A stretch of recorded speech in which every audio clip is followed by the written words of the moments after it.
va baisser la tête et on va prier. Père Céleste, ce matin, je veux te dire merci pour cette journée dominicale que tu nous donnes. Père, c'est une grâce infinie. Parce que ce n'est pas par nos propres mérites que nous sommes là. C'est parce que tu nous as tirés des mains de l'ennemi. Nous voulons te dire merci. Et nous voulons être reconnaissants une fois de plus pour montrer aux yeux du monde ce que tu as fait pour nous. Merci. Je prie que tu puisses m'utiliser pour passer le message que tu veux que je donne ce matin sur les offrandes. Père, c'est toi qui es le sage des sages. Père, c'est ta parole que nous voulons écouter. Parce que tu veux que nous ayons le discernement en toutes choses. Et Père, donne ta parole pour bien la comprendre. Merci ce matin pour tout. Au sein de ton Fils Jésus, j'ai prié. Amen. Amen. Alors, je suis bon papa Kessidou, disciple de Jésus, habitant la commune du Plateau.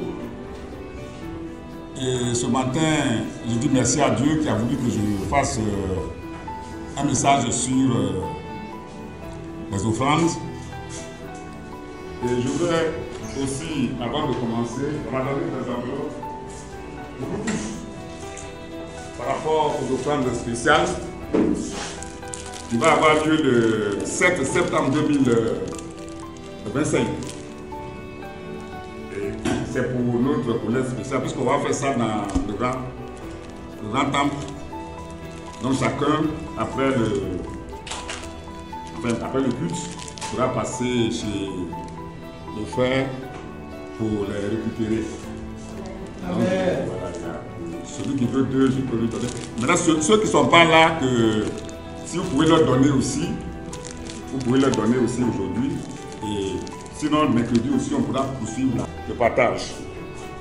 Il y a deux choses qui m'ont marqué aussi avant que je sois disciple et puis aussi quand j'étais disciple. Quand j'étais en troisième, il y a quelques années, vous savez qu'avant, on faisait les dictées. Aujourd'hui, je ne sais pas si le dicté a encore au programme de BPC et tout ça. Et donc, en troisième, j'ai vu qu'il faut que je ne fasse pas beaucoup de fautes. Donc, je suis assis pour bien voir les accords, compléments d'objets directs, indirects et tout ça. Donc, j'ai regardé. Et puis, quand on a commencé la troisième, quand on fait la dictée, parce que tout le monde a zéro, moi j'ai peut-être une faute, demi-faute. Et à l'époque, c'était un plan qui nous enseignait. Alors, un jour, il faisait la dictée, puis il s'est mis à côté de moi. Puis il regardait. Comment j'accorde? Il s'accorde, il s'en va et tout. Après, il vient, il me regarde, et puis après, il me demande, mais comment tu fais? Je dis, moi j'ai écrit ce que tu me dis. Amen. Et après, maintenant, on est rentré dans le royaume. Une fois, on a fait un test. À l'époque, il y avait l'école Tyrannus. Nous, on a appelé notre école Tyrannus. Voilà, les anciens connaissent ça. On a fait les devoirs. Et puis, on a un pasteur. Après, je viens d'ici. Il voit, on n'a pas les notes, j'ai 20. Il dit, mais qu'est-ce que c'est pour toi, ça? Amen.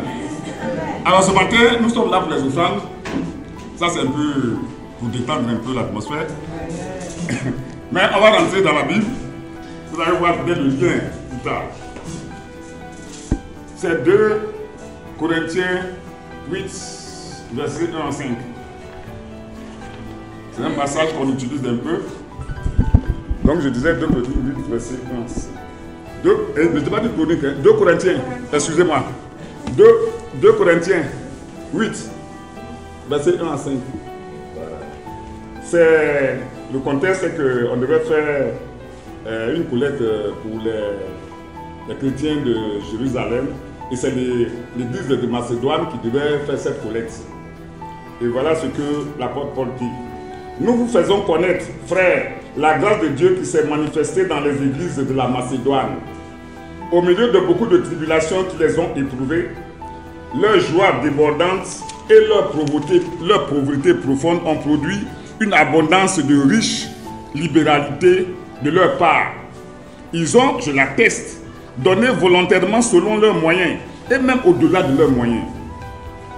Nous demandons avec de grandes instances la grâce de prendre part à l'assistance destinée aux saints. Le verset 5. Et non seulement ils ont contribué comme nous l'espérions, mais ils se sont d'abord donnés eux-mêmes au Seigneur, puis à nous par la volonté de Dieu. Amen.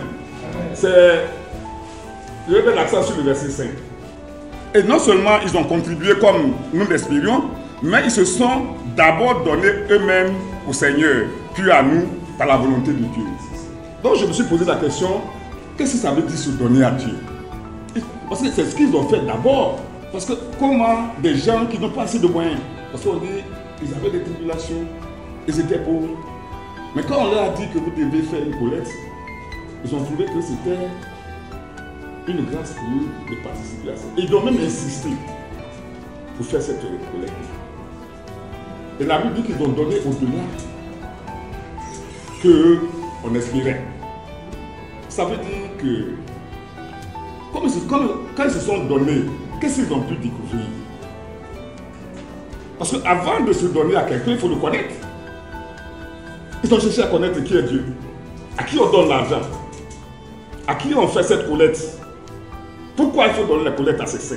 Pourquoi aujourd'hui nous devons donner la collecte?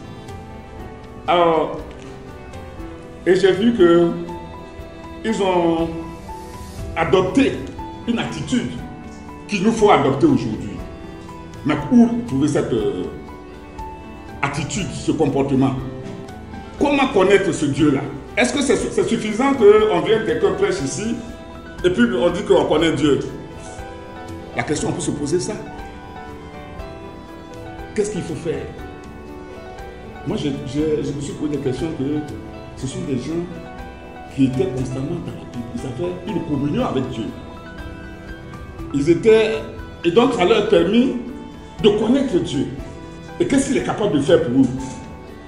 Parce que si quelqu'un n'est pas capable de faire quelque chose pour toi, au moment où toi-même tu n'as rien, tu ne peux pas t'efforcer pour satisfaire sa volonté. Donc, il fallait qu'ils connaissent cette volonté. Donc, pour la connaître, je vais vous donner la méthode qu'ils ont utilisée.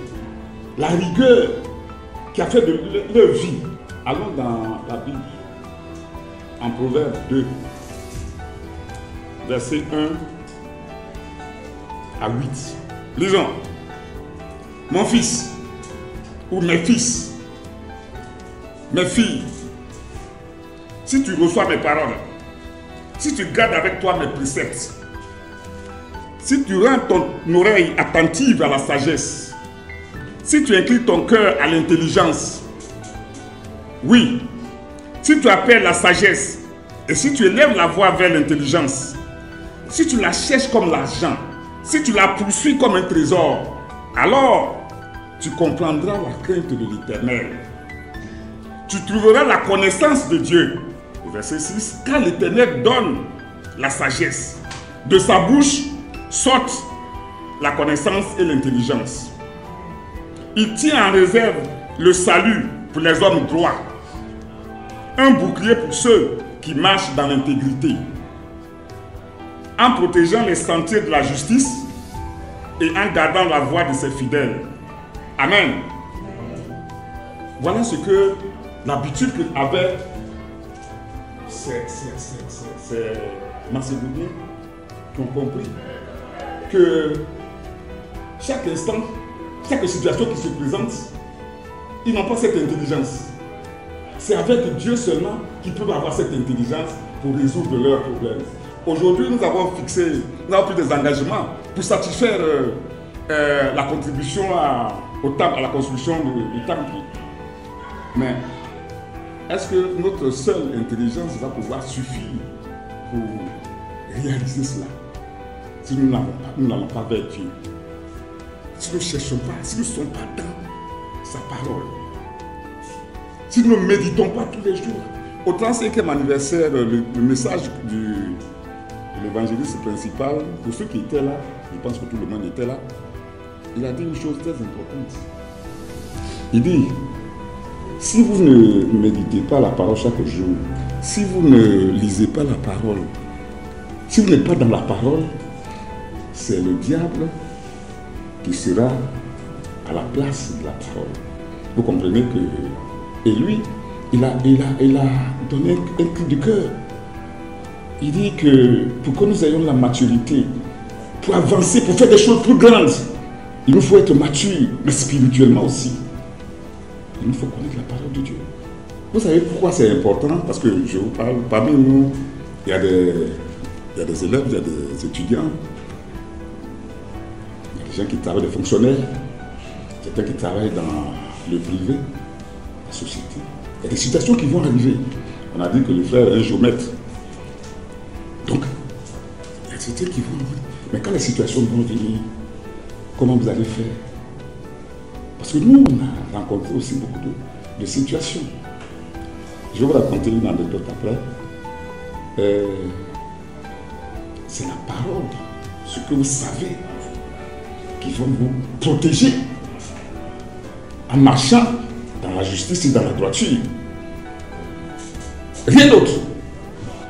Ce n'est pas le fait que je suis baptisé ici à Trècheville ou bien... Non, ça n'a rien à voir. Ou bien que c'est quel pasteur qui prêche pour moi. Non. Donc, je ne vais pas être long, puisque c'est le... Mais, comme, pour avoir le discernement, pour avoir l'intelligence, ça sort la sagesse. Parce que, on peut être intelligent, parce que Dieu nous donne l'intelligence. Parce que sinon, j'ai assisté à un événement aussi, un anniversaire de mon école, à Yamoussoukro. Et quand nous sommes partis, on nous a rappelé pourquoi on avait construit cette école. Parce qu'il fallait envoyer les élèves excellents des lycées pour faire l'école d'ingénieur et tout ça. Et quand on est revenu, ceux qui étaient là-bas, ils étaient dans presque tous les domaines. Alors que la formation reçue, on pourrait s'attendre, mais comment ils sont arrivés à être des banquiers?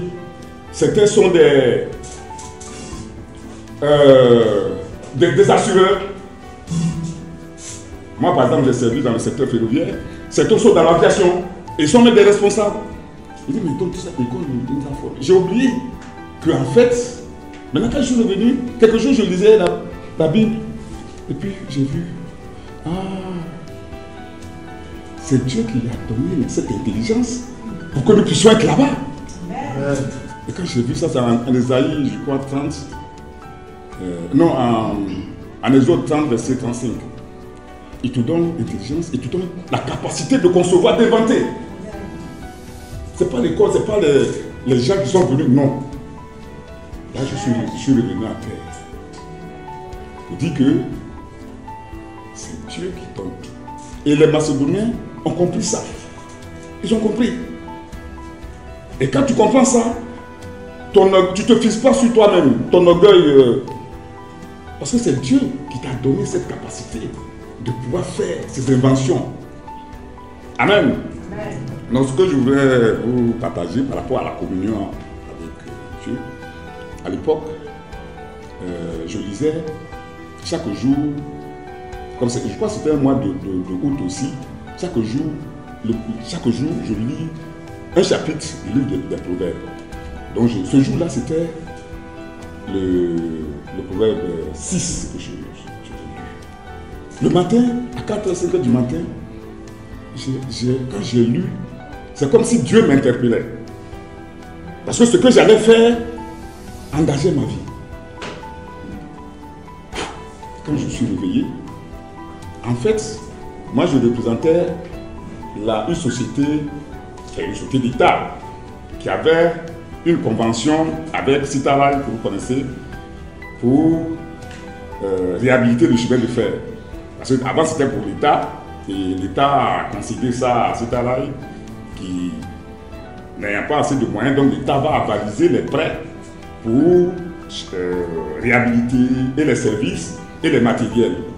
Et donc, la société que je représente quand on doit faire une livraison ou quand on doit faire des fournitures, c'est la société qui accepte et enfin, qui voit que c'est effectivement fait avant que les bailleurs de fonds puissent donner l'argent. Et donc, il y avait une société qui devait travailler, fournir le ballast, pour ceux qui connaissent le chemin de fer, c'est ce qu'on met sur la voie ferrée pour qu'on puisse mettre des rails dessus. Et donc, l'entreprise devait faire ça, un marché de 400 millions. Et l'entreprise n'ayant pas assez de moyens, a produit une petite quantité de cette matière-là. Et donc, ils m'ont invité, ma société m'a désigné pour aller. Ça devait se passer à Boli. C'est là-bas qu'on fabriquait l'entreprise fabriquait le ballast. Et moi, ma société m'ayant désigné, m'a donné mon per diem pour que je puisse me loger et tout ça. Maintenant, eux, on s'en va. Ils me logent à l'hôtel président de Yamoussoukro. Je ne sais pas si vous connaissez un peu l'hôtel président. Une grande chambre comme ça. Alors que ma chambre, avec 10 000 francs, je pouvais me débrouiller quelque part et puis faire la réflexion. On s'en va. Le matin. Donc, je lis la parole là. Donc, ça me renforce. On s'en va. Ils ont organisé de sorte que je puisse dire que la quantité qui est produite est suffisante pour qu'en signant, on puisse donner l'argent pour que l'entreprise puisse continuer à travailler. Donc la société privée et Citarail sont mises d'accord pour que ça se passe comme ça. Mais moi, en partant, j'avais mon marché, le cahier de charges. Pour ceux qui connaissent un peu le cahier de charges, ce qui est dit était dedans. Donc on est parti. On arrive. On commence. Et là, qu'est-ce qu'ils ont fait? Ils ont fait venir des ingénieurs géologues qui enseignent à Yamoussoukro. Pourquoi on a pu assister, tout ça, essayer de me convaincre pour que je puisse signer. On a commencé la réception à 9 h à Boli. On a fini ça à 2 h du matin. Parce que j'ai dit, tant que c'est pas ça, et je vous rappelle, à cette époque, j'étais un simple chef de service, sans moyens. Je n'avais pas de véhicule, marché à pied, donc pour eux, le directeur de Citarail avec lequel je suis parti, il a dit à son DG que moi je suis son ami. Donc on va partir, je vais signer. On arrive, je ne signe pas. Amen. On arrive à Midan. Après le DG m'appelle. Le DG. Je vais le voir parce que c'est un DG aussi, on travaille. Il dit, mais il s'appelle aussi Traoré. Il dit, mais Traoré, c'est pas ton ami. Avec les blancs, eux, il veut savoir. Il dit, mais c'est mon ami. Je lui ai attiré là. Puisque ce que son ami, enfin, Traoré lui a dit là, c'est-à-dire si on voit que c'est lui va signer, il n'y a pas de problème. Maintenant, après, il y a un autre qui est dans leur service de marché. Et il m'a appelé aussi pour comprendre. Il m'a dit, mais qu'est-ce que tu fais quelle religion même? Amen. Amen. Vous savez, c'est des situations. Mais quand j'ai lu le passage, si vous voulez, on va dire c'est le Proverbe 6, verset 1 à 5. Pour comprendre que Dieu nous parle quand nous sommes avec lui. On va dire ça, c'est pas long, 1 à 5. Proverbe 6. Pour comprendre ce que Dieu nous dit.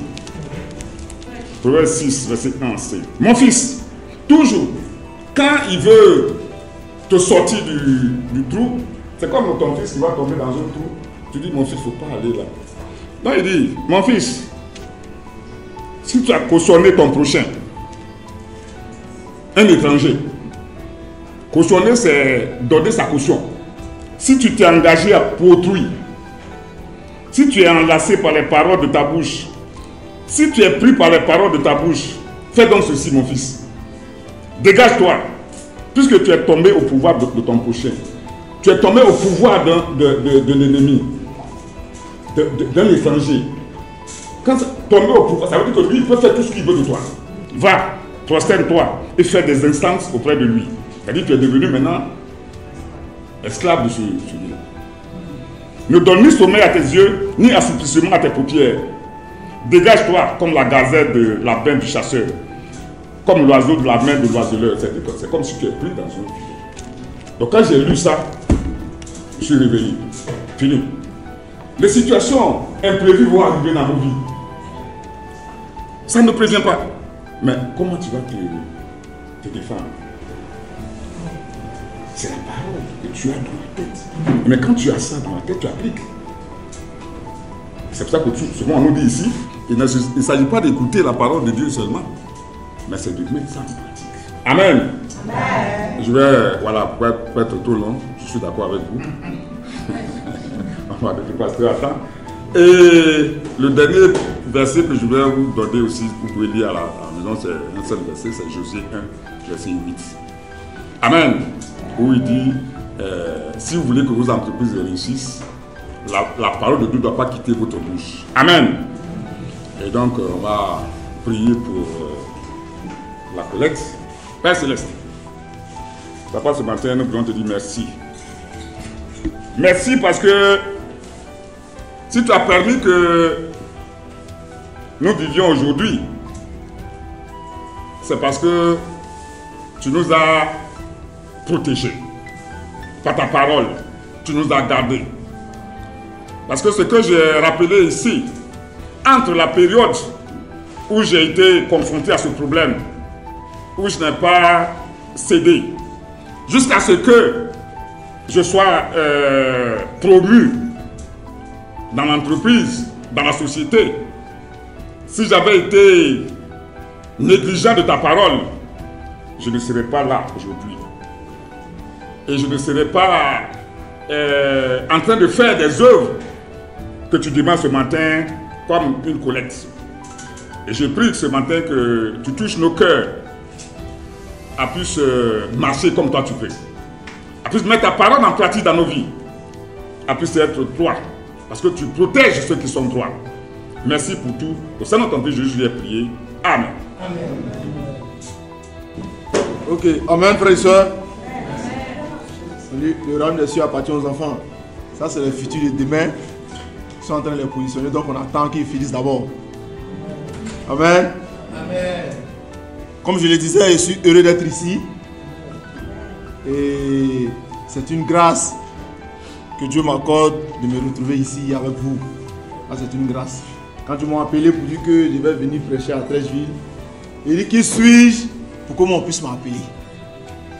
Frères et sœurs, il y a beaucoup de missionnaires, il y a beaucoup d'anciens pasteurs qui sont là pour pouvoir solliciter d'autres personnes.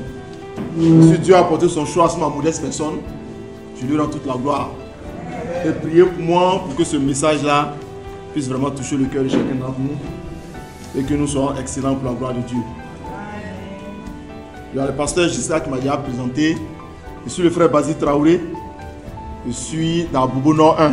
J'étais là-bas avec notre évangéliste Akepe à son âme, à Bobo Nord 1. Donc je suis dans Bobo Nord 1. Et je suis marié, père de 3 enfants. Mon premier fils s'appelle Ange David. Il y a Ange Nathan qui est le deuxième. Et puis il y a Ange Samuel. Ce sont mes anges, c'est pourquoi tu dis Ange Daniel, non. Donc, quand je commence toujours mes messages, j'explique toujours une histoire. Ça, c'est ma particularité à moi. Pourquoi j'explique une histoire? Cette histoire-là illustre déjà ce que je veux dire dans mon message. Ça veut dire que c'est quelqu'un qui ne sait pas lire, il sait de quoi le monsieur veut parler. Donc, souffrez qu'aujourd'hui encore, je vous raconte une histoire pour illustrer mes propos qui vont venir tout à l'heure. Mais bien avant, baissons la tête, je vais prier. Seigneur, merci pour ta grâce. Merci pour ta bonté. Merci pour ta miséricorde. Seigneur, en ce jour, tu nous fais la grâce d'être compté parmi les vivants. Seigneur, pendant que d'autres sont à l'hôpital, certains même en train d'agoniser, nous, tu nous donnes l'opportunité d'avoir le souffle de vie et d'être en bonne santé. Seigneur, tout ce que nous voulons te dire ce matin-là, nous sommes reconnaissants à toi.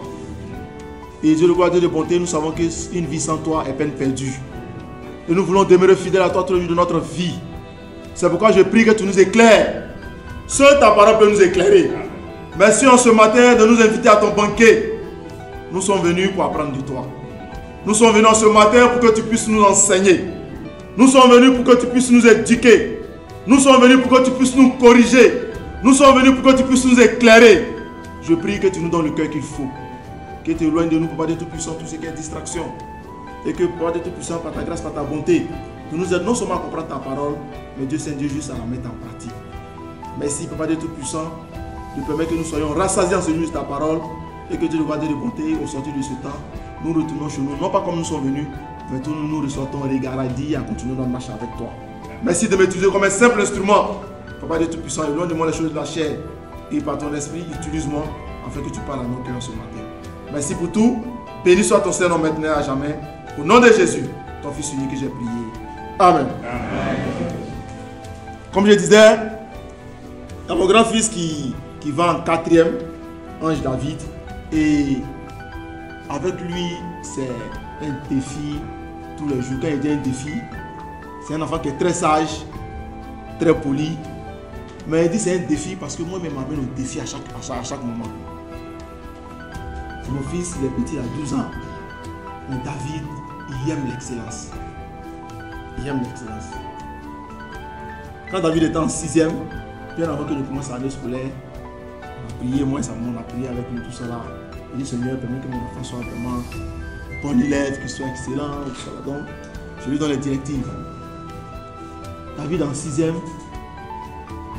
il est au collège moderne, à Bobo Sojefia. Ils sont près d'une soixantaine dans la classe. Il a été premier au premier trimestre, premier au deuxième trimestre, premier au troisième trimestre. Et il est premier, il a terminé en allemand avec 18 de moyenne, en 6e. Il a été même primé lors de l'excellence académique en Hongrie. Donc, bien avant qu'il ne commence la classe de 5e, je l'ai appelé, je l'ai fait asseoir, on a causé. Il dit, tu sais, tu t'es mis dans la ligne des milles. C'est-à-dire qu'aujourd'hui, tout le monde va tirer sur toi. Je vais parler de tes amis à l'école. Tout le monde va te dépasser.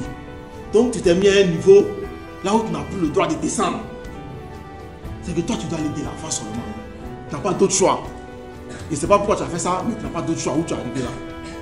Parce que non seulement quand tu régresses, d'autres vont dire simplement parce que peut-être c'était la chance. En 6e. Puisque là-bas, quand tu lui en étant en 6e 4, il va continuer en 5e 4, en 4e 4 et puis en 3e 4. Donc, c'est-à-dire qu'il est pratiquement les mêmes élèves. Et dit, ou bien d'autres vont dire aussi, quand tu regrettes dans ton travail, d'autres vont dire non, et c'est lui, mais c'est pas, il ne trichait pas. Mais. Donc, tu n'as pas le choix, tu dois garder le cap. Il dit, papa, il a gardé le cap. Et ils ont commencé la classe de 5e. Lui, il ne sait pas comment mon enfant il fait. Là, il ne sait pas, mais ça, c'est une grâce de Dieu. Ta vie, tu peux lui donner 4 pages, 5 pages à bosser. Ta vie peut rentrer dans la maison. En 30 minutes, la vie vient dire, papa, il faut réciter. Donc, il dit, tu es sûr, il veut réciter. Mais l'enfant va te réciter. Même si tu veux les figures, il va te réciter les figures. Arrivé à mon état, ma femme, ah non, il n'est pas petit. Et il sait que. Et David, il est polyvalent partout. Lui, il est fort en tout.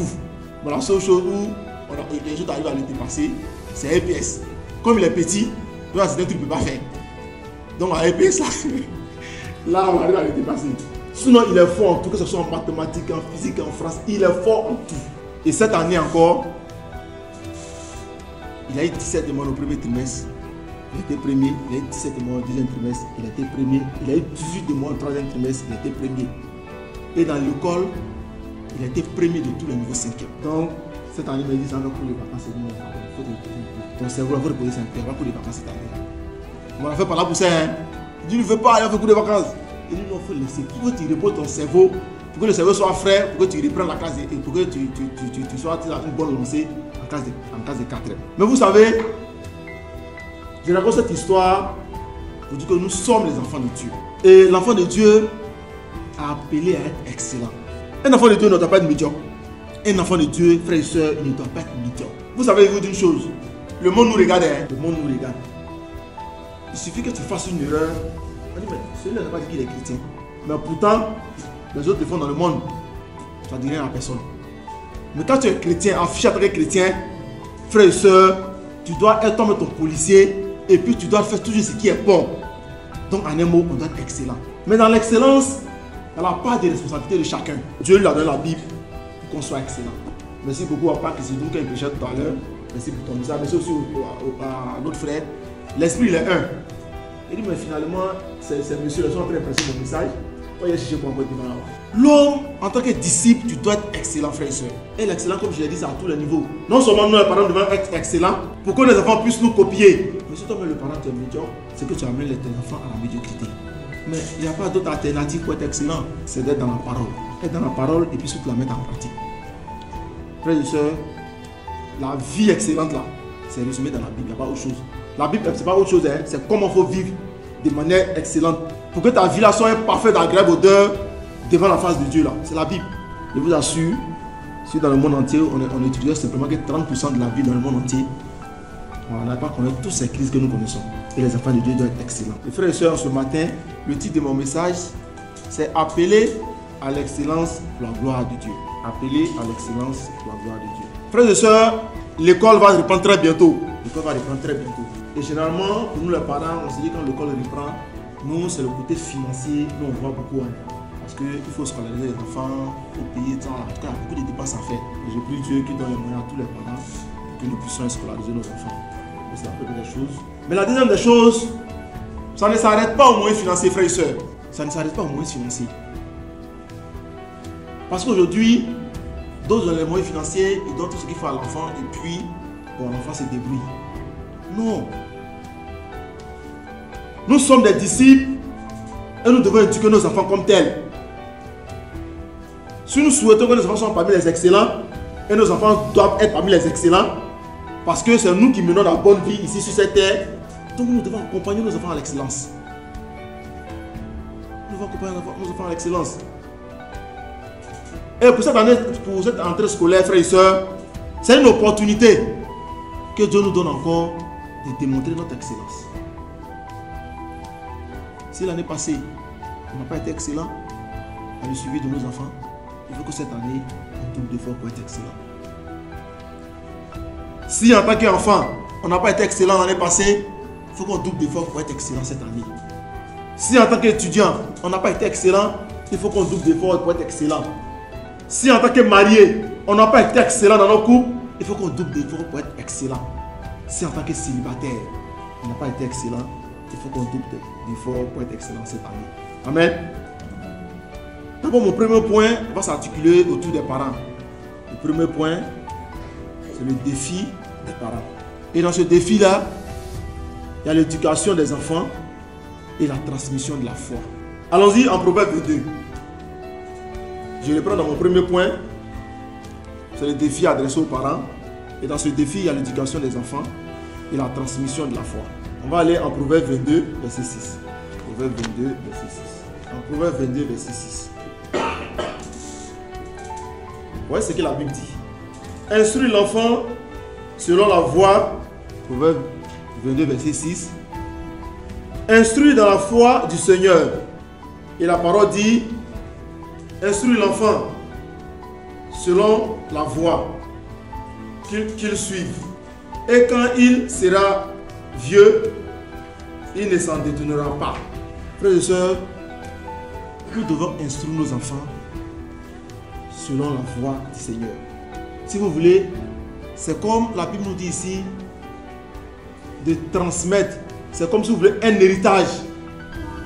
Parce que la Bible va plus loin pour dire que quand il va devenir vieux, quand nous ne serons plus là, quand nous allons devenir vieux, c'est cette voie-là qu'ils vont suivre. Et nous, parents, c'est notre devoir d'instruire nos enfants dans le Seigneur. C'est notre devoir d'envoyer nos enfants à marcher dans les pas du Seigneur. Qui d'entre nous aimerait voir son enfant prendre un autre chemin? Je ne pense pas. N'est-ce pas nous-mêmes, les parents, qu'on dit tel enfant est sage, tel enfant est bon, tel enfant est respectueux? Vous voyez combien de fois nous, les parents, ça fait notre fierté. Quand peut-être dans les polices, ils disent, ah, est-ce que vous voyez pas que c'est nous ces enfants? Non, monsieur, c'est pas nous, il a fait, mais il a éduqué ces enfants de manière extraordinaire. Ces enfants sont respectueux. Mais le parent, quand lui dit ça, il est content. Mais qui aimerait qu'on vienne dire ce que lui dit? Lui, il n'a pas éduqué ses enfants, ses enfants sont impolis. Il ne faut pas telle chose. Ou bien toi-même, quand tu n'instruis pas ton enfant, quand tu ne lui montres pas le bon chemin, quand tu ne l'amènes pas à l'excellence, c'est qui son enfant est dernier, puis il allait dire au voisin, ah, mon enfant il a travaillé les derniers aujourd'hui. Personne. Ça veut dire que nous-mêmes, on aime ce qui est bon. Mais ce qui est bon, c'est cette valeur qu'on doit transmettre à nos enfants. Et la valeur ne vient pas nulle part. C'est pourquoi il dit tout à l'heure que papa qui se dit ici prêcher mon message. Cette valeur là qui est dans la Bible, frère et soeur. Parce qu'en nous, il n'y a rien de bon. C'est quelle valeur en nous que tu peux transmettre à l'enfant? Les valeurs selon la chair ne sont pas des valeurs.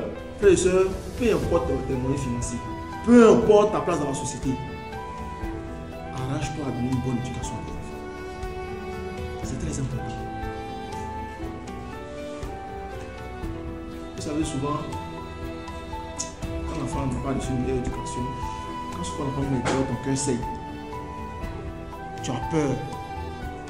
Tu te dis aujourd'hui, on veut me dire quoi encore par rapport à ce dernier? Ou on va me dire quoi par rapport à cette dernière? C'est-à-dire que chaque jour pour toi est un défi. Tu ne sais pas ce qu'il va aller faire. Hein? Tu ne sais pas ce que l'enfant va se dire, ce qu'il va faire. Et selon les parents, on aimerait vivre toujours dans cette peur-là. Il y a d'autres qui sont prêts aujourd'hui à donner les bras, à couper, à couper. Quand tu viens lui dire, son enfant fait telle chose, non. Moi, mon enfant, pas, si c'est lui, il n'a pas fait ça. Mais il sait l'éducation qu'il a dans son enfant. Il dit monter, descendre, mais si c'est lui là. Bon, en tout cas, peu importe ce que vous allez dire, parce qu'il sait l'éducation qu'il a dans son enfant. Mais quand toi, tu n'as pas bien éduqué ton enfant, quand on vient qu'on dit telle chose, tu ne peux pas nier. Mais souvent, c'est pas vrai. C'est faux, même tu ne peux pas nier. On dit ton enfant a volé, tu as assis là. Peut-être même qu'il n'a pas fait. Mais quand tu n'as pas donné une bonne éducation, une habitude de voler, tu ne peux pas parler, tu ne peux pas dire non, c'est faux. Est-ce qu'il n'était pas là-bas? Frères et sœurs, les enfants, c'est la relève de demain. Vous savez, moi, je n'ai pas l'habitude de dire aux gens, nos enfants, ceux qui sont assis là, il y a nos futurs évangélistes dedans, il y a nos futurs pasteurs dedans, il y a nos futurs dirigeants dedans. Maintenant, si nous ne sommes pas en train d'éduquer nos enfants, les mettre sur la voie du Seigneur, frères et sœurs, c'est quelle église nous voulons laisser à la génération future?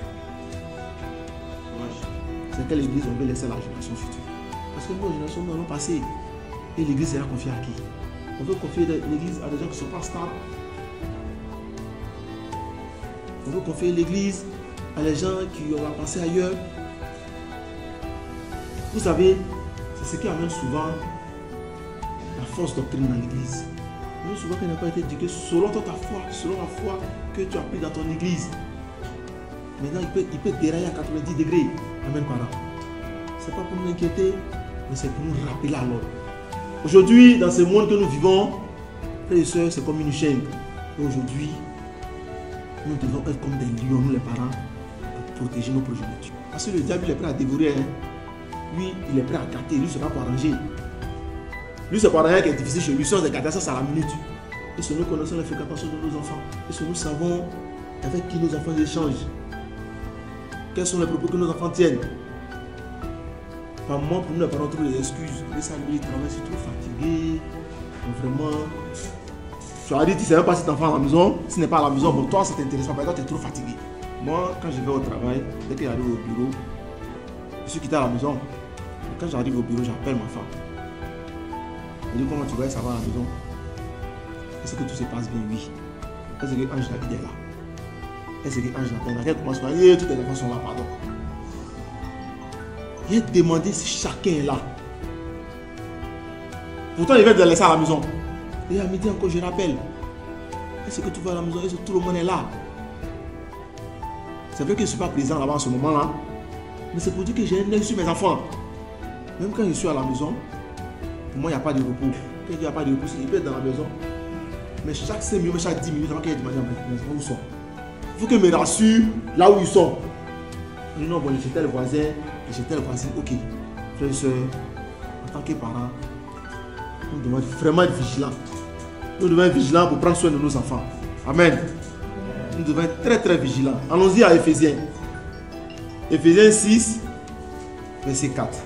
Éphésiens 6, verset 4. Je lis la parole de Dieu.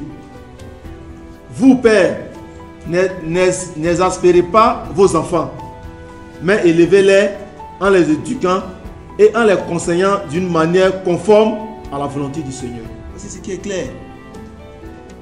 Nous devons éduquer nos enfants, les conseiller selon la volonté de Dieu. Si c'est par rapport à notre propre volonté, ça ne peut pas passer. Si c'est par rapport à la propre volonté du voisin qui dit ses enfants, ça ne peut pas passer. Éduquons nos enfants selon la volonté du Seigneur. Et c'est très important pour chacun de nous, frères et sœurs. Comme je l'ai dit, nous sommes dans une gêne.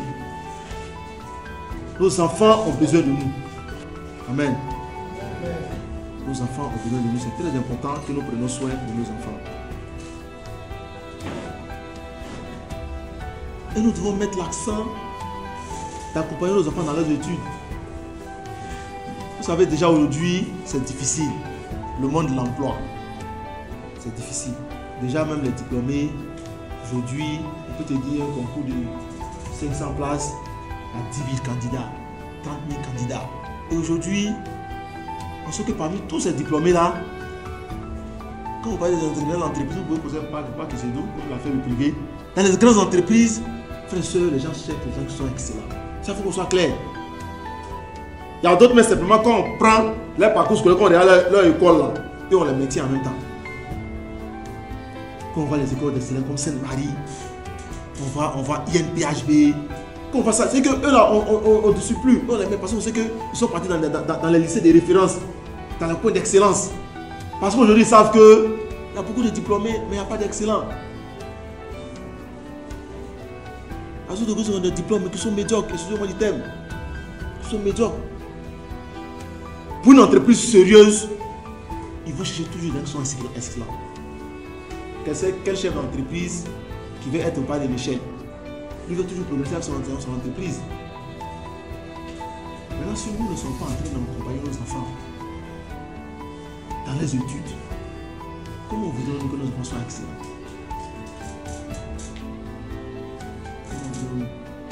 Est-ce qu'on prend la peine souvent, même nous en tant que parents, passer dans les écoles de nos enfants, voir comment ils se comportent? Est-ce qu'ils viennent réellement en classe? Combien sommes-nous qui faisons ça?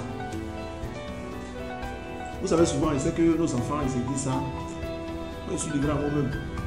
Papa ne s'intéresse pas. Maman ne s'intéresse pas. Est-ce au cours de la semaine? Dis à l'enfant comment s'est passée la semaine? Comment était l'école? Comment s'est passé? Est-ce que tu étais en classe, tu as suivi les cours? Envoie-moi ton cahier de leçons. Il va voir, il va te poser 2 ou 3 questions. Est-ce qu'on le fait? Parce que quand les enfants voient que nous, les parents, on a démissionné, que c'est fini. Parce que eux, nous sommes des modèles pour eux. J'avais attrapé mon deuxième fils la dernière fois, il marchait avec lui, bien bouqué, il me soulève. Attends, c'est un gars qui est costaud, il pèse. Donc, il a attrapé, il marchait, il était bien fatigué. Et on est arrivé dans un endroit, il y a une odeur, il s'est abondant. Donc, j'ai craché. Quand j'ai craché, lui aussi il a craché, il a craché sur moi. Il dit, ah, mais quand je l'entends, tu as craché. Il dit, non, pourquoi? Quand tu as craché, c'est pourquoi moi je vais cracher. Mais ça m'a fait réfléchir, vous voyez. Lui, ça m'a fait l'odeur, là, mais le fait que moi, il a craché, donc lui aussi il crache. Donc nous sommes des modèles pour nos enfants, frères et sœurs. Qu'on ne veuille pas, peu importe la mère que tu es, peu importe le père que tu es, nous sommes des modèles pour nos enfants. Et s'il ne retrouve pas en toi ce modèle-là, l'enfant va chercher son modèle ailleurs. Son ami de classe peut être son modèle. Et si ce modèle de l'ami de classe, peut-être que c'est un voleur, c'est un gars qui sèche les coups. Mon enfant trouve que c'est un modèle et puis lui aussi fait la même chose. Puis ce papa a démissionné, maman a démissionné. Frères et sœurs, c'est une sonnette à l'âme pour nous les parents. Aujourd'hui, le défi qu'on doit relever ici à Trècheville, on doit se dire, moi cette année-là, c'est-à-dire quand on fait excellence académique, il faut que mon enfant soit là. Et c'est un défi à dire c'est à Trècheville. Et c'est un défi, quand il voit le bac est là, ah, mais ton fils il connaît. Il a 17, ah non, mon fils elle a déconné. Vous savez comment moi, mon fils il a 16. Mais il faut qu'il fasse tout pour avoir 17. C'est le défi qu'on a saisi par rapport à nos enfants. Et ça nous motive. Prenons la peine de s'asseoir à nos enfants. Causons avec eux comme des grandes personnes. Voici le résultat qui attend de toi cette année. Il veut que tu fasses, il veut que tu fasses ça. Et puis nous donnons le moyen de faire ça. Nos enfants peuvent être dans l'école du quartier. Ils ne peuvent pas forcément être dans une école de référence. Ils peuvent être dans l'école du quartier, puis il est excellent. Je devais amener mon fils au lycée scientifique. Je parle de lui qui va en 4e là. Parce qu'ils ont 20 Lucan. À partir de la 5e, les élèves ont 16 de moyenne. Et puis qu'on aurait 17 en mathématiques, 17 en physique, en français 16, et puis anglais 16, peuvent faire un test pour entrer au lycée scientifique. Donc les gens m'ont approché pour dire, ah, il faut que tu l'envoies ici scientifique, il faut que tu l'envoies ici scientifique. J'ai posé à mon épouse, on a estimé qu'il était encore trop petit. Il est encore trop petit et j'ai peur de l'influence extérieure. Pour vous dire vrai, j'ai peur de l'influence extérieure. Parce qu'au lycée scientifique, il serait à l'internat. Mais là-bas, là, t'as vu les petits même. Bon, est-ce que les gens ne vont pas l'influencer? Pour vous dire vrai, il a peur de ça. Donc il dit non, il préfère qu'il reste à côté de moi d'abord. S'il continue sur la même lancée et qu'il arrive en troisième, qu'il a au moins un BPC à une mention, on va réfléchir sur le lycée scientifique. En ce moment, il serait un peu grave. L'influence extérieure, parents, il faut qu'on s'élève. Moi, mon enfant, ce qu'il fait pour qu'il ait le goût d'étudier. Moi, je lui dis, si tu as eu ça, moi, je te donne ça. Ta vie, lui aussi aime l'argent. Quelqu'un dit, si tu as ça, il te donne ça. Non! Mais il n'a pas de temps. Quand tu dis ça, mais il n'a plus de temps. On peut défier nos enfants. Tu as l'école primaire, non? Si c'est ta seule fois, si tu es premier, si tu es 9 de moyenne, moi, je te donne au moins 5 000. Nos enfants, ils aiment l'argent, ils connaissent l'argent. Quand ils voient ça, ils disent, ouais. Nous, généralement, ce qu'on fait à nos enfants, on dit à chaque note, 10 n'est pas dedans, 11 n'est pas dedans, 12 n'est pas dedans. À partir de 15, quand tu as 15, tu as 500. À partir de 18, voilà, à 20, tu as 1000 francs. Mais quand tu dis c'est un enfant là, tu n'as pas besoin de lui d'aller étudier. Les gens sont dégénérés, là, ça tu vas lui donner. Mais quand il voit que à chaque note, il doit avoir les 500 ici, les 1000 francs ici. Mais attends, c'est lui-même, quand il va prendre ses notes, c'est lui-même qui va te montrer. Ah papa, tu es arrivé, viens. Ils ont donné la note aujourd'hui. Hein. Mais quand l'enfant ne t'intéresse pas à lui, il ne va jamais te montrer ses notes. Il va avoir des lacunes, il ne va jamais te montrer ses notes. Mais en tant que s'habituer et fils à l'enfant, quand il va venir te montrer ses notes, là même on n'a pas travaillé, ça t'a eu 10, il va t'avoir 9. Il faut que tu le doubles de fois. Hein. Tu vas savoir qu'il est en train de faiblir un côté. Tu vas voir comment l'aider à ce niveau. Amen, parents. Je vous encourage à prendre soin de nos enfants. Frères et sœurs, c'est la relève de demain. C'est eux qui vont faire l'église de demain. Et l'église a besoin de personnes excellentes. Amen. Parce que notre Dieu même est excellent. Notre Dieu même est excellent. Jésus, quand il est venu sur la terre, il était excellent jusqu'à ce qu'il quitte la terre des hommes. Donc, il nous appelle à l'excellence. Amen. À mon deuxième point, je vais m'adresser aux étudiants. Il y a des étudiants ici? Il y a des étudiants? Amen. Je vais m'adresser aux étudiants.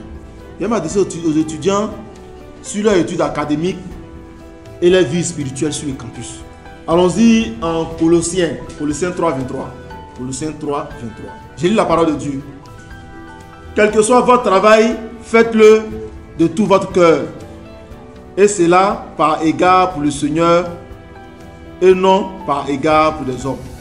Jeunes frères étudiants, comme la Bible dit, quand vous faites un travail, faites-le pour le Seigneur. Vous savez, sur le campus, on trouve toutes sortes de personnes. Il y a des étudiants qui sont en début de cycle, il y a d'autres qui sont en fin de cycle. Il y a des étudiants même sont là-bas, se marient entre eux là-bas. Il y a d'autres qui ont fait foyer là-bas. Mais ce que vous devez savoir, vous êtes étudiants de l'église de Christ. Vous devez être des modèles. Vous devez être des modèles parmi tout ça. Parce que sur le campus, il y a beaucoup de choses qui se passent sur le campus. Demandez vos dévanciers, ce qu'on fait le campus, ils vont vous expliquer. Vous devez être un modèle parmi tout ce qui se passe au campus. Et de par vos manières de vivre, même sur le campus, ça doit amener les gens à vouloir venir vers vous, à vouloir faire comme vous. C'est pourquoi la Bible dit, tout ce que vous faites là, faites-le pour le Seigneur. Parce que c'est vrai, on parle aux parents. Mais vous, quand vous êtes sur le campus, vous n'êtes pas à côté des parents. Le papa te donne les conseils qu'il faut, la maman aussi elle fait pareil. Que ce soit ton oncle, ta tante, là où tu vis. Mais quand tu es sur le campus, il veut dire qu'il y a un autre esprit là-bas. Il y a une autre manière de voir les choses. Mais ce que tu restes le modèle que tu es en tant que disciple de Jésus, ou bien tu suis les modèles qui sont sur le campus. Aujourd'hui, comme il a dit, le monde de l'emploi est devenu très compliqué. On a besoin d'être excellents. Si vous n'êtes pas excellent, ne vous étonnez pas que vous passez à côté. Arrangez-vous en tant que disciple. C'est vous qui devez être en train d'influencer les autres sur le campus. Vous savez, quand moi j'étais en terminale, j'ai passé le bac. Il y a une jeune fille qui était là-bas. Tu serais employé en fonction de ton diplôme. Et c'est ce travail qu'on m'attend. Mais si tu as usurpé le titre et que tu es là-bas, forcément ça a sauté aux yeux. C'est pourquoi il y a d'autres choses dans d'autres domaines. Quand tu arrives, surtout dans les services publics, les gens même t'entendent pour faire. Ils veulent un simple papier, ils t'entendent parce que les diplômes qu'ils ont acquis, peut-être que d'autres sont partis, ils ont acheté le diplôme, d'autres sont partis passer ça pour eux, puis ils ont le diplôme. Mais ça te rattrape lorsque tu commences à être dans le service. C'est là que ça te rattrape. Donc, les jeunes frères, ce que je vous dis, évitez la tricherie. Évitez la tricherie. Évitez aussi, comme j'ai dit, de suivre des personnes qui vont vous emmener, je veux dire, loin de votre objectif. Moi, j'aime beaucoup les étudiants de l'église du Christ parce que les enfants ils aiment bosser, la plupart sont comme docteurs et autres. J'aime ça. Nos enfants sont excellents. Et suivez ce modèle-là. Suivez ce modèle. Influencez vos amis qui ne sont pas disciples de par votre modèle, votre manière de vivre. Quand il y a des choses qui vont vous dire non, moi je ne rentre pas dans ça. Quand telle chose ne rentre pas, quand on voit votre conviction, c'est sûr que je ne vais pas vous amener pour un certain nombre de choses. Aujourd'hui, comme je l'ai dit aux parents, l'église compte sur vous. Il y a d'autres qui sont étudiants, mais aujourd'hui qui sont devenus pasteurs. Je sais que c'est là, mais ils sont devenus pasteurs. Quand les gens Noël qui s'est marié la dernière fois, ils sont étudiants, mais ils sont devenus pasteurs. Et c'est des gens excellents dont Dieu a besoin. Parce que Dieu même n'est pas dans la médiocrité. Amen. Dieu n'est pas dans la médiocrité. Allons-y en 1 Corinthiens 10, verset 31. 1 Corinthiens 10, verset 31. 1 Corinthiens 10, 31. J'ai lu la parole de Dieu. Ainsi que vous mangez, que vous buviez, bref, quoi que ce soit que vous fassiez, faites tout pour la gloire de Dieu. La Bible dit, peu importe ce que vous êtes en train de faire, faites-le pour la gloire de Dieu. Donc vos études, que ce soit pour la gloire de Dieu. Tout ce que vous ferez sur le campus, que ce soit pour la gloire de Dieu. Tout ce que vous serez en train de faire, même en causant, que ce soit pour la gloire de Dieu. Nous vous encourageons ce matin, comme je l'ai dit, soyez des modèles. Soyez des modèles sur le campus. En tout cas, l'église compte sur vous. Aujourd'hui, l'église a investi plus sur le campus. Parce que là-bas, il y a le cadre de demain. Et c'est important que, non seulement comme je l'ai dit, les parents se sacrifient pour vous, mais soyez excellents. Et que les parents aussi soient fiers de vous. Moi, il y a mon papa, qui a son nom qui est décédé. Il était d'abord militaire. Il a fait le service militaire à leur temps. Quand il a fini, il est devenu simple agent de mairie. C'était pas la mairie de Bakoudi. Bon, moi, on était militaire, on n'était pas encore bien. C'était mes soeurs. Parce que nous, dans ma famille, ce sont les soeurs, on est 2 garçons. Il y a moi et puis mon grand frère Adélé. Mais priez pour lui. Lui, il était de l'église de Christ.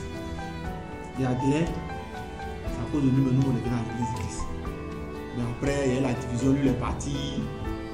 Il a suivi, comment on dit ça, les Dobo et autres là. Il est parti. Et puis après, même, je ne pas attendu, lui, mais Dieu aussi, il est parti de l'autre côté encore. Bon, maintenant même, il ne va plus à l'église. C'est mon grand frère, même père, même mère. C'est un gars qui était zélé pour Dieu. Mais priez pour lui. C'est mon sujet de prière, priez pour lui. Ça s'appelle Traoré Adélé. Priez pour lui. On cause souvent à ses amis aussi, à l'église de Christ, là-bas, à Nord 1, qui cause avec lui, qui l'encourage. Mais venir, vraiment, c'est difficile. Mais priez pour lui. C'est ce que Dieu va faire. Donc, je disais, mon père était simple agent de mairie. Et je parle à vous, les jeunes. Donc, vous savez ce qu'il faisait la fierté de mon papa. En son temps, nos pères connaissent les anciens. Nos bulletins passaient dans leur service. On amenait ça par la poste. On avait un bulletin, on ne va pas prendre comme ça. On amenait par la poste et puis les parents étaient, puis nous envoyaient ça à la maison. Comme mon papa, quand on envoyait les bulletins, mon grand frère, nos bulletins, nous sommes premiers de nos classes.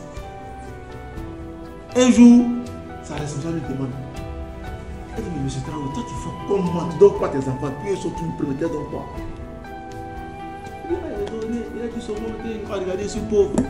Donc, il n'a pas fait au moins, c'est vraiment les riches. Donc la satisfaction que vous donnez à nous les parents, c'est quand vous travaillez bien à l'école. Et mon papa continue. Mon papa dit, quand il te demandé 10 000, tu peux avoir 100 000 sur 200 000. Si tu m'as dit que papa, il n'y a pas 10 000, que vous ça, il n'est rien.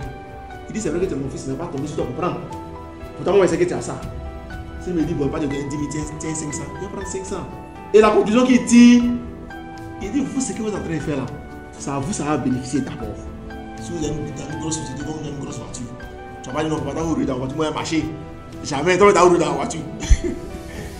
Donc, c'est pour dire que c'est pour vous-même. C'est pour vous-même. C'est la première des choses. Les parents, tout ce que les parents retirent, c'est la satisfaction, ils sont contents. Quand on dit la maman qui est derrière, on dit ton fils est un cadre qui part. C'est tout, c'est le nom. On dit, ah, c'est la maman déjà qui s'en va, ouais, c'est tout. Et c'est ça, elle prend. Mais le DG, c'est qui? Le DG, c'est toi. Le DG, c'est toi, c'est pas maman, c'est pas papa. Mais eux, c'est la satisfaction qui est dedans là, eux, ils retiennent. Si on dit à papa qui se dit, papa, ah, voici le papa de telle soeur. Tu ne connais pas, ah, c'est qui est directeur de la BCAO là. Le papa, c'est tout, lui, c'est ce dont on dit, ah, voici le papa de la BCAO. C'est tout, c'est ce qu'il lui prend comme satisfaction. Mais ça à vous-même, les enfants, ça profite d'abord. C'est comme le salaire des pères. Quand on te donne ton salaire, tu es en train de marcher, tu arrives, tu vas dire, ah, et c'est pas moyen, petit plus, on ne pas ça. Mais quand il fait la défense, c'est plus. Il va dire que ça vous sert à vous-même d'abord, les enfants. Donc, soyez des pousseurs, des fonceurs, pour que demain, vous ayez votre place au soleil. Et puis, soyez excellents. On ne va pas lire ce passage, mais il va donner, vous pouvez prendre ça quand même, on ne va pas le lire. Quand vous prenez Daniel 1, au verset 20, quand Nebuchadnezzar appelait les gens, mais quand il appelait Daniel et ses frères là, il dit non, parce que les réponses que les enfants lui donnaient, il voit que les satrapes qui étaient chez lui là-bas, là, ceux qu'il appelait les sachants, là, il a l'impression qu'ils ne connaissaient rien. Mais les enfants étaient tellement excellents. Mais Daniel et ses frères sont des disciples de Jésus, déportés en Babylone. Ils étaient là-bas, mais ils étaient excellents. Au point où le roi babylonien même les citait en exemple. Quand vous partez dans les écoles, vous êtes en dehors de l'église. Mais vous-même, vous êtes l'église. Donc vous devez être excellent. Au point même là-bas, la professeur de vous citer en exemple. Et puis vos amis vont vous approcher pour dire, comment tu fais pas, tu es intelligent comme ça? Non, c'est pas moi. C'est la parole de Dieu. Et puis tu as gagné études comme ça, études cadeau. Tu étudies la guerre et deviens disciple aussi. Je vous encourage à être excellent. Amen. Je vous encourage à être très excellent. Le quatrième point, le troisième point, c'est autant pour moi. Le troisième point, je vais m'adresser à mes frères et sœurs célibataires. Il y a des célibataires ici? Je vais m'adresser à mes frères et sœurs célibataires. Aux célibataires, vous devez vivre une vie active et servir dans l'église. C'est ça qu'on va parler. Vivre une vie active et servir dans l'église. Matthieu 6, 33. Je lis la parole de Dieu. Faites donc du règne de Dieu et de ce qui est juste à ses yeux votre préoccupation première. Et toutes ces choses vous seront données en plus. Frères et sœurs étudiants, pour ne pas dire frères et sœurs célibataires, il faut que les choses de Dieu soient nos préoccupations. Vous savez, en tant que célibataire, nous avons fait le ministère des célibataires. Et aujourd'hui, je dirige toujours le ministère des célibataires à Bobo. C'est vrai que je suis marié. Mais l'évangéliste a paix à son âme. Quand moi je me suis marié, il m'a dit, ah, il souhaiterait que tu continues de diriger le ministère jusqu'à ce qu'on puisse trouver quelqu'un d'autre pour te remplacer. Donc actuellement, il dirige encore le ministère.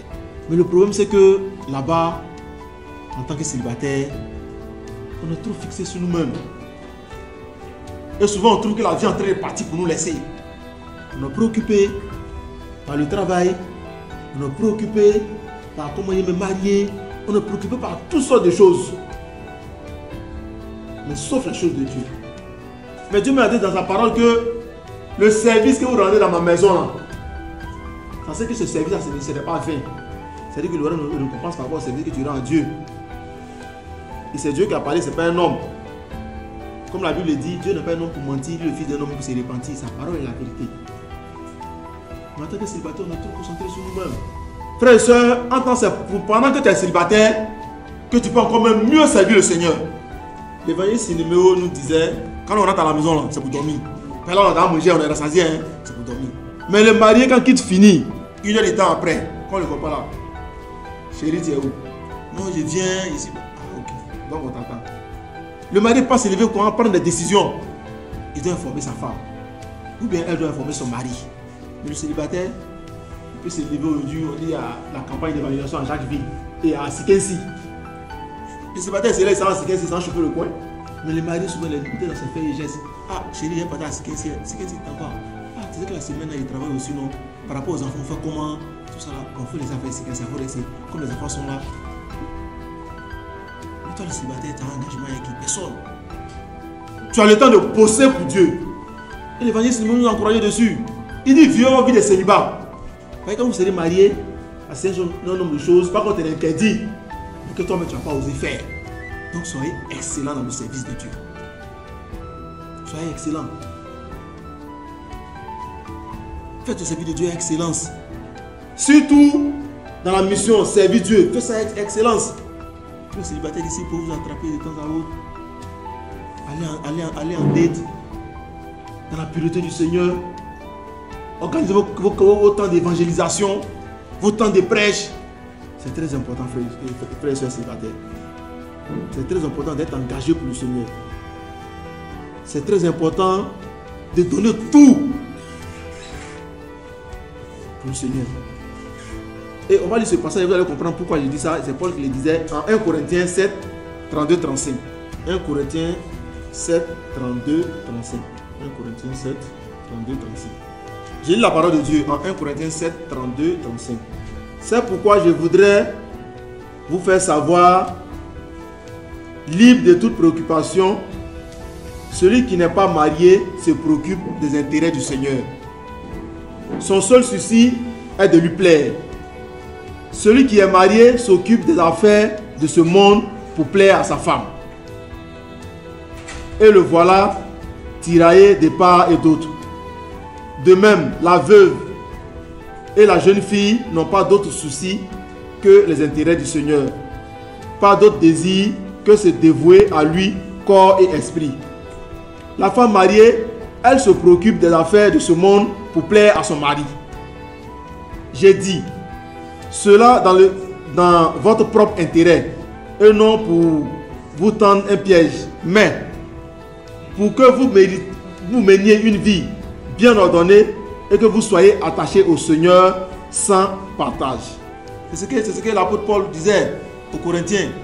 Il dit, celui qui est marié, il va chercher à s'occuper des choses de ce monde pour plaire à sa femme. C'est pareil pour la femme. Mais il y a le célibataire là. Tu n'as plus aucun engagement, nulle part. Donc tu as le temps pour bosser pour le Seigneur. Ce n'est pas dire que le mari ne le fait pas. Mais toi, tu n'as pas pris d'engagement, que tu as tout le temps de bosser pour le Seigneur. Donc je vous encourage à bosser pour le Seigneur. Soyez excellents, soyez des modèles pour le Seigneur. Amen. Soyez des excellents, des modèles pour le Seigneur. On va continuer sur le 5e point, c'est ça, hein? Le 4e point, ok. Le 4e point, je vais parler maintenant aux adolescents. Aux adolescents, je vais vous parler de la parole que vous faites sortir de temps à autre, de votre comportement et des choix que vous fréquentez. Qu'il n'y a pas des choix, vous fréquentez des personnes que vous suivez, des personnes que vous fréquentez. 1 Timothée 4, 12. 1 Timothée 4, 12. Que personne ne méprise ta jeunesse. Je parle aux adolescents. Que personne ne méprise ta jeunesse. En 1 Timothée 4, 12. C'est pas parce que tu es adolescent, tu es petit ou tu es petite, que quelqu'un va mépriser ta jeunesse. Mépriser ta jeunesse, c'est quoi? C'est-à-dire, on s'est dit, lui là, ou bien telle personne, on peut te faire tout. Ou bien te dire tout. Non. En tant qu'adolescent, tu es une personne intelligente. Tu es une personne précieuse. Donc, tu ne dois pas suivre tout ce que tu veux. Non. Ce n'est pas tout qui est bon pour toi. Tu ne dois pas tout ce que tu veux. En tant qu'adolescent, les paroles que tu fais sortir doivent être des paroles qui encouragent. Quand tu parles à tes parents, quand tu parles à ta maman, quand tu parles à papa, quand tu parles au tonton à l'église, quand tu parles au tanti, il faut que ce soit des paroles qui sont empreintes de sagesse. Vous savez, les enfants, l'église de demain, ça vous appartient. L'église de demain, c'est pour vous. Nous, on est en train de vivre, on est en train de partir comme ça. C'est-à-dire, on tend vers le jour de nos jours. Mais l'église de demain, c'est vous. C'est pourquoi Pasteur Justin a voulu que vous soyez là aujourd'hui, qu'on vous parle aussi. Parce que toi, tu serais dirigeante quelque part, on te dirige. Mais une dirigeante là, ça commence aujourd'hui. Prenez conseil auprès des parents. C'est pas, ne dis pas non, comme ici enfant là, il peut tout faire. En ce moment, tu seras en train de mépriser ta jeunesse. C'est-à-dire que tu t'en fous de ta jeunesse. Tu fais ce que tu veux. Non. Quand les parents parlent, on écoute. Et là, Jésus même disait quand on chassait, du moins ses disciples empêchaient les enfants de venir vers lui. Non, laissez venir à moi les petits enfants. Le royaume de Dieu leur appartient. Donc c'est vous qui êtes en relève maintenant. Amen. Donc, soyez sages, soyez excellents et faites la fierté de vos parents. L'école va commencer très bientôt. Ayez des objectifs. C'est-à-dire que pour vous là, dites-vous que je dois être parmi les meilleurs de ma classe. C'est ce que vous devez mettre dans votre tête. Je dois être parmi les meilleurs de ma classe. Papa m'a donné des genoux, maman m'a pas donné des genoux. Mais je dois étudier pour être parmi les meilleurs de ma classe. Et je disais à votre frère David, quand souvent aussi il dit il est fatigué, il va étudier. Hein. Donc quand ça devient par là. Et puis, je lui dis, mais quand la dernière fois, quand il lui dit c'est lui, il est déployé.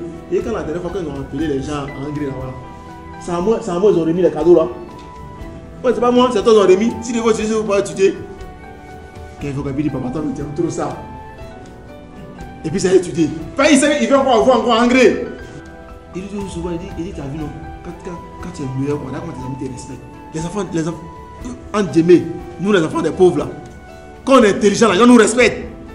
Si l'enfant des riches, va te respecter, lui on veut le déposer en voiture. Quand il vient matin, son quartier est bien repassé. Nous, à ce temps, passant le grand patin, les chaussures, les trucs là. Bon, lui, enfant des riches, lui, t'as dit quoi? Mais c'est ton intelligence qui fait que lui, il a peur de toi. C'est ton intelligence. Quand il te voit là, tu vas voir que l'autre qui n'est pas excellent en classe là, quand lui pas dit, oh, t'as vu qu'il va pas, toi, tu connais quoi même. Mais quand tu pas dit, toi, t'avais comment? Tu as dit, Kira a parlé, donc tes yeux vont, hein. Mais il sait qu'on ne peut pas Kira en voiture. Mais il sait que ce qu'il est en train de Kira là, c'est plus que pour lui. Donc il respecte Kira, c'est comme ça. Quand on est excellent, et puis c'est valable pour tout le monde, quand on est excellent là, les gens nous respectent parce qu'on est excellent. Sinon, si c'est l'argent, ils ont rien que nous. Faut pas se mentir. Ils ont rien que nous. Mais nous respectons parce qu'on est excellent. Même dans ton service, les gens te parlent un respect. Parce que quand tu bosses, c'est excellent. Faites la fierté de vos parents. Amen. On va continuer, frères et sœurs. Et l'excellence aussi, ça c'est valable pour tout le monde. Frères et sœurs, on le fait pour la gloire de Dieu. Que Dieu nous glorifie. Comme je l'ai dit dans mes propos d'entrée, un disciple ne doit pas se permettre d'être médiocre. Donc Dieu il est excellent. Et puis tout ce qu'il fait ça avec excellence. Vous voyez, notre modèle par excellence, quand Jésus est venu, Jésus, tout ce qu'il a fait là, c'est excellent. Prenez-moi sur parler de la Bible où Jésus a fait les trucs de manière médiocre. Il n'y en a pas. Pourtant, nous, on dit que Jésus est notre modèle par excellence. Donc, c'est que nous, on doit être excellent. Pour nous qui suivons le Christ. Et ça, on doit travailler à ça tous les jours. Tous les jours, on doit chercher à être excellent pour glorifier le nom de notre Dieu. Il y a d'autres personnes, par simple manière de se comporter, tellement tu as un bon comportement là. D'autres disent, mais il t'approche un peu. Il y a un frère dont ils l'ont approché, Venance Conan, je sais pas si d'autres le connaissent, les professeurs. Il y a un jeune de sa cour, en ce moment il était étudiant, qui a appelé un petit grand frère. Moi, il veut être comme toi. Il a dit, non, tu es simple, et puis il veut être comme toi. Tu te fais comment? Il dit, non, moi je suis chrétien, c'est tout. Mais ça glorifie le nom de notre Dieu. Moi, mon propre ami d'enfance, lui aussi, c'est un de prière pour lui. Il s'appelle Déa Désiré. On a grandi ensemble. On a fait tout ensemble. Moi, par la grâce de Dieu, je suis devenu disciple. Mais mon ami, là, il monte des dessins. A fait des églises, il n'est pas prêt. Si Désiré m'a appelé, c'est qu'il a besoin d'argent. Ah, vas-y, t'es où? Ah, c'est chaud, mon gars, c'est chaud. Mais il est devenu comme un frère pour moi. Il y a un moment, il a commencé à étudier la Bible, mais regarde, après là, comme on dit dans le jargon, il est tombé en brousse. Priez pour lui. Un jour, mon propre ami, on a grandi ensemble. Il avait me trouver, il dit, il veut me voir, c'est urgent. Il dit, bon, c'était un dimanche, je crois bien. Un dimanche, il dit, je suis à l'église. On n'a pas commencé le kit. Il dit, vous me voir urgent. Il dit, non, vous venez, je suis là. Quand il m'a appelé, le kit n'a pas commencé, je suis dehors là, à l'entrée pour ceux qui connaissent l'entrée. Mon homme m'a vu, Désiré m'a regardé. C'est pas si peureux avec moi. Il m'a dit, vas-y. Mais comment tu fais pour te vivre comme ça? Mais il ne dit pas qu'il est vieux parce que j'avais apporté des bijoux. Non, c'est pas ça.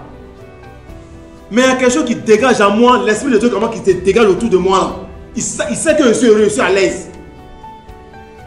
Il n'a pas vu une voiture garée qui m'appartient. Et souvent, il est mon ami et puis il est là, monsieur. Il dit, ah, Désiré, c'est Dieu qui fait ça. Il faut venir à l'église. On ne va pas expliquer le problème qu'il avait, mais tu sens qu'il souffrait. Et quand on vit dans l'excellence, ça glorifie le nom de Dieu. C'est ça qu'on le sache. C'est pourquoi nous devons nous arranger pour être excellents dans tout ce que nous faisons. Ça ne serait pas facile. Comme le Paul a dit tout à l'heure, il aura en face de nous plein de choses. Lui, on prend le Coran facilement. On prend le Coran facilement. Et puis en ce moment-là, qui n'a pas besoin d'argent. Peut-être qu'à ce moment, il a des difficultés financières, qu'il a besoin de cet argent-là. Mais il a préféré l'excellence. Et c'est pas là pour chacun de nos frères et sœurs. Quand on te confie une tâche dans l'église, frères et sœurs, fais cette tâche-là avec excellence. Ne dis pas pourquoi c'est moi le dirigeant, toujours le dirigeant, c'est moi qui vois seulement. Quand on dit que toi tu dois balayer la salle avec excellence. Quand on dit que tu dois ramasser les chaises avec excellence. Mais frère Aigri là, c'est pas de venir s'arrêter pour prêcher. Prêcher, c'est pour donner l'enseignement. Frère Aigri là, c'est de la manière on vit. C'est qu'on prêche, comment on prend, comment on vit ça là. C'est ça qui est la vraie église. Sinon ici là, à l'église, tout le monde respecte les gens parce que ici là, tout le monde est pasteur. À l'église, tout le monde est pasteur. Parce que quand on peut prendre simplement des frères, on veut te faire un message. Mais toi, tu es assis, tu es pasteur, tu es assis, tu dis waouh, tout le monde est pasteur ici. Mais c'est le message quand tu reçois là. Comment chacun vit le message? Comment chacun vit la parole de Dieu? Comment chacun se comporte en fonction de la parole de Dieu? Nous devons être excellents pour la gloire de Dieu. Nous devons être excellents pour la gloire de Dieu. C'est cette vie que nous avons choisie. Soyons excellents, frères et sœurs. Excellents, frères et sœurs, dans l'évangélisation. Ça, c'est un autre point qui veut toucher l'évangélisation. Soyons excellents. Nous, aujourd'hui, les gens sont venus vers nous. Par la grâce de Dieu, on a eu l'évangile. Et puis aujourd'hui, on est des disciples. Mais nous, qu'est-ce que nous faisons pour les autres qui ne sont pas disciples, qui sont dans le monde? Qu'est-ce qu'on fait? La Bible dit que la moisson est grande, mais peu d'ouvriers. Où sont les ouvriers pour amener cette moisson-là dans la maison du Seigneur? Et à commencer par moi-même, nous sommes médiocres dans l'évangélisation. On peut taper toute une semaine même sans parler de la parole de Dieu à quelqu'un. Et puis ça ne dit pas grand-chose. Comment ces personnes seront disciples s'il n'y a pas des gens pour les prêcher l'évangile? De la manière, les autres ont compassion de nous. Et que nous, aujourd'hui, nous sommes assis là, nous devons avoir compassion des autres qui ne sont pas chrétiens. Pour aller vers eux, pour les prêcher l'évangile. Ne regardons pas au costume, les gens ne regardons pas dans les grosses voitures. Parce que souvent, ce qui nous influence, c'est leur costume et les grosses voitures. Mais les gens souffrent. Mais nous, même si on n'a pas de grosse voiture, on n'a pas de costume. Mais là, comme on vit heureux. Là, comme on vit heureux. Tu es tranquille. Quelqu'un n'a pas t'appeler pour dire telle personne, tu as fait ça, tu es tranquille. Là, comme on vit heureux. Frères et sœurs, c'est une mission. Et cette mission-là, c'est dit en Matthieu. Là, on dit non, comme c'est lui qui est le diacre, c'est lui qui doit évangéliser. Hein? Bon, moi, si c'est un disciple, moi, il vient là. Moi, il vient à l'église, il écoute, il vient m'en faire. Non, l'évangélisation, c'est pour tout le monde. Ayons compassion de ceux qui ne connaissent pas le Christ. Comme Jésus a eu compassion de nous, puis il est venu mourir à la croix. Ayons compassion. Disons au Seigneur que nous, aujourd'hui, cette année-là, on veut étudier la Bible les gens, on veut baptiser les gens. Disons l'Éternel, on veut que cette soeur-là soit petite. Pour les gens qu'on va baptiser. Quand souvent on prend tous engagements, derrière ça, Dieu apporte d'autres bénédictions. Vous êtes sûr qu'à 13 villes ici, sont baptisés 15, 20, 30, 40, 50 personnes. Mais Dieu sait que vous ne pouvez plus contenir ici, c'est ça? Dieu sait ça. Et puis il ouvre les portes pour que vous partez ailleurs. Donc, que l'évangélisation soit quelque chose de primordial. Si vous voulez même que ça soit leur quotidien. Le travail ne pas t'empêcher d'évangéliser. Quand tu apprends une voiture, quelqu'un te dit, ah bon mon frère, ça va?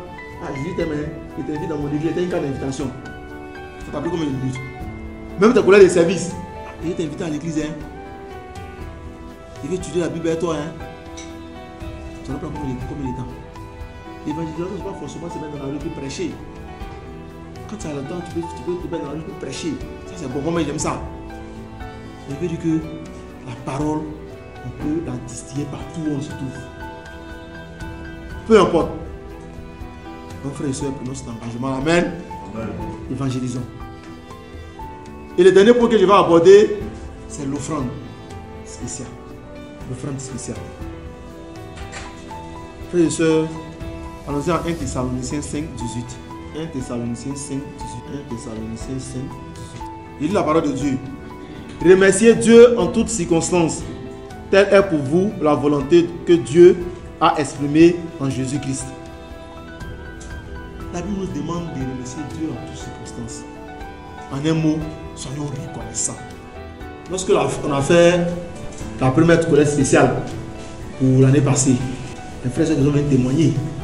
Quand on dit le frère, il marche, il marche, il arrive, il voit les enveloppes. Mais l'esprit lui met à cœur de prendre l'enveloppe 1 million. Il ne comprend pas, il dit, mais c'est quoi? Oui, c'est moi, il a marché, il est venu. Il y a 30 000, il y a pas 30 000 au moins. Si il a tourné un peu dans mes petits mouvements, il peut gérer ça. Mais enveloppe de 1 million en pièces. C'est-à-dire qu'il est là, ça le presse. Il fait appeler l'enveloppe de 1 million. Ça, il venait de poser un acte de foi. Et Dieu aime ces gens de défis. Dieu là, il nous appelle au défi. C'est-à-dire que lui aime ça. Quand le défi, il aime ça. Parce qu'il on dit, il ne pleuvait pas pendant 3 ans et demi. Il dit non, il va prier, il va pleuvoir. Il prie, il envoie, comme le ballon à la vidéo, il envoie sur un côté, il va regarder. Et le ciel s'est assombri, ça va, il dit, le ciel s'est pas assombri, il y a soleil même. Il dit, ah bon, là-bas il va pleuvoir. Il prie encore. Et il dit, c'est quoi il comptait? Quand Dieu te compte sur lui, il fait. Et le frère tout vient prendre l'enveloppe de 1 million. Et je vous dis, selon son témoignage, même pas un mois, l'enveloppe qu'on a pris pour l'année là, même pas un mois, lui il a payé 5 millions. Même pas un mois, il a payé 5 millions. Comme on fait ce témoignage, ça m'a bouleversé, ça m'a touché. Souvent, on limite notre Dieu. On les limite dans nos manières de faire. C'est qu'on ne le dit pas comment ça, verbalement, mais dans nos manières de faire, on limite la puissance de Dieu dans notre vie. J'ai pris un engagement. Et c'est 20 000 avant mon payer. Il faut être sage. Moi, ce qui me plaît, c'est avec Dieu, nous on va être sage. Quand c'est quelqu'un de Dieu là, on dit, ah, il faut être sage. Il faut être sage, frère. Il faut être sage. Non, il n'y a pas de prendre 5 000. Dieu là, quand tu fais pour lui, il fait pour toi. C'est-à-dire qu'il y a le minimum que Dieu te donne. Mais à part ça là, il y a le cœur. Quand tu fais pour lui, il fait pour toi. Frère et soeur, la couleur spéciale, c'est pour la gloire de Dieu. Et nous devons être excellents dans nos collègues. Nous devons être excellents. Aujourd'hui, qui n'était pas heureux quand on est parti faire le 35e anniversaire? Qui a dit qu'il n'était pas heureux? Il est parlé en fonction de la salle. On était content quand on a vu la salle décorer, on était content. On était content, moi j'étais en joie. Il dit attends, c'est qu'enfant quand les gens partaient en grille là-bas là, les gens ils en prennent woro là. Quand les gens veulent descendre vers nos coins, il dit il descend vers l'église inachevée là. Oui, c'est ce qu'on disait, il descend vers l'église inachevée là. Et ça glorifie notre Dieu. Mais quand les dirigeants ont prié, Dieu les éclairer, puis on a pris le défi de la police spéciale. Mais il y a le temps. C'est vrai qu'on n'a pas encore fini l'extérieur, mais il y a l'intérieur. Enfin, là, quand on faisait notre truc là-bas, les gens, en fait, dans l'anglais, ça fait des bosses. Les gens sont à côté là. Ils disent, on a fait trop de bruit. Il paraît même qu'il y a un jour même qui a appelé la police pour ça, tout ça là. Les gens sont en train de faire tout, ils font bruit. C'est pas un problème. Bon, je dis, notre salle est fermée. Bruit là même, ça ne sort pas. Qui va venir dire encore qu'on fait bruit? si on veut crier, si on veut sauter, on veut crier, on veut tout ce qu'on veut faire. Mon heureux, quand on voit ce temps, c'est la gloire de notre Dieu. Aujourd'hui même, quand nous on dit qu'aujourd'hui, on dit plus l'église l'achevée. On a vu l'église là, où ils ont mis l'église de Christ, où ils ont fait guérir devant. On est fiers de dire ça. Mais c'est la collecte spéciale qui a permis de faire ça. Aujourd'hui, l'église est en train de relever des défis pour que chaque secteur, chaque zone puisse avoir son lieu de culte à nous-mêmes. Nous étions le casme ici qui appartient à l'église. À travers on a fait le culte où? À travers on a fait le culte où? Tu travailles le casme. Et son doigt les autres toujours en train d'aller, nous sommes dans le salle des gens. Mais c'est la collecte spéciale qui fait que les gens peuvent se projeter tout ça pour que chacun puisse avoir son lieu de culte. Et si on a le lieu de culte, on sait comment nous on va en payer notre lieu de culte. Ça c'est pour nous, mais ça c'est pas pour quelqu'un. Mais si nous ne sommes pas en train de payer notre collecte spéciale, comment cela peut arriver? Dieu bâtit son église, mais il bâtit son église avec nous. Dieu ne bâtit pas son église sans nous. Il bâtit son église avec nous.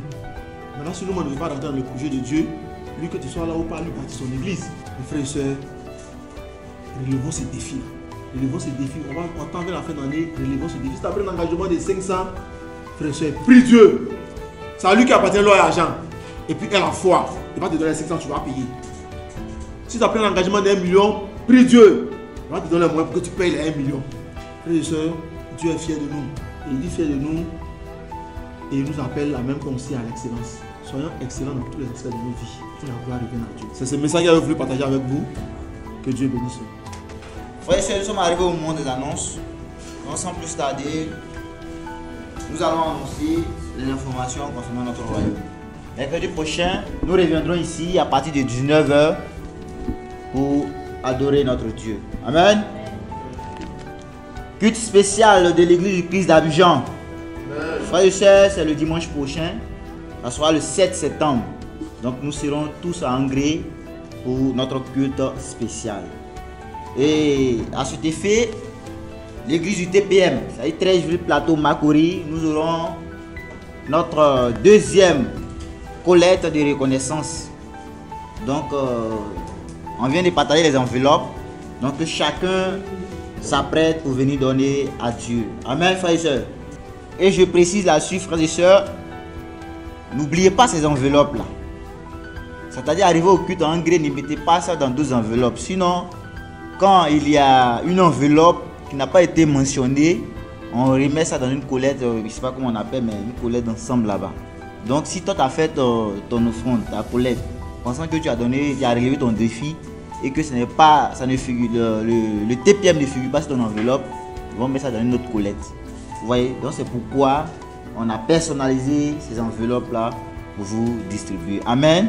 Donc n'oublions pas, surtout, le mercredi on va revenir et au DB aussi également on va revenir. Ministère des mariés. Est-ce que les mariés sont là? Pour finir en bonté l'année 2025, le ministère des mariés aura 2 retraites spirituelles. Et la première vague, c'est du 19 au 21 septembre 2025. Et la deuxième également, c'est du 26 au 28 septembre 2025. Et ça sera à Beauville. Gala des célibataires. Frères et sœurs, notre gala avance à grands pas.